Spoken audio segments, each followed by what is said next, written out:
Well, you know, here on Pure Nebraska, we love food, and we're going to find out now about a way to celebrate St. Patrick's Day. Joining me now again is Common Ground volunteer Paula Peterson. Paula, what do you have for us? We're going to make a really simple Reuben roll-up.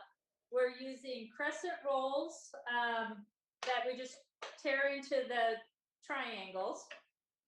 We're going to take 2 pieces of corned beef, and I just use the little budgie corned beef because it's really thin sliced and it works really, really good.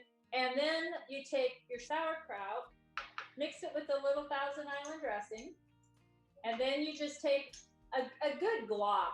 I mean, it's going to be a tablespoon-ish, and just center it over the meat. And then it's just a half a slice of Swiss cheese, and you just put that across the sauerkraut. That just helps keep it from rolling away. And then you're just going to roll the whole thing up like you would a crescent roll.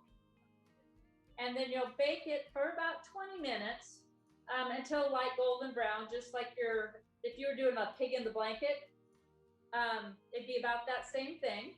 And if you really wanted to make it a little bit more Reuben-y, you could put caraway seed, sprinkle caraway seed on the top of the crescent rolls before they go in the oven.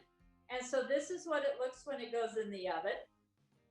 And then 20 minutes later, you get a little Reuben bite.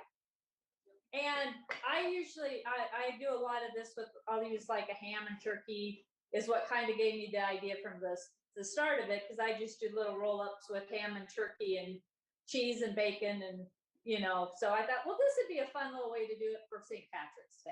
Very fun and very easy to do, it looks like, as well. So Paula, thank you very much for putting us in the mood for St. Patrick's Day. Well, enjoy the day.